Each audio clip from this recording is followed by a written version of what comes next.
Then, follow these steps. Reattach the washer hose and wiring harness.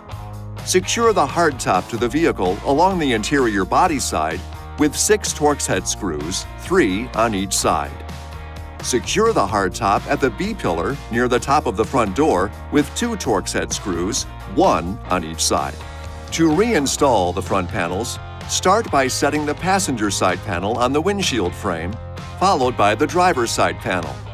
Make sure the locating pins are in the front receiver mounting holes, that there is no overhang, and that the panels are sitting flush with the body. On both sides, relatch the header panel latches, turn the L-shaped locks to the closed position, fold the sun visors back up, and you're all set. This video is not intended to take the place of your owner's manual. For complete details and other important safety information, please see your owner's information.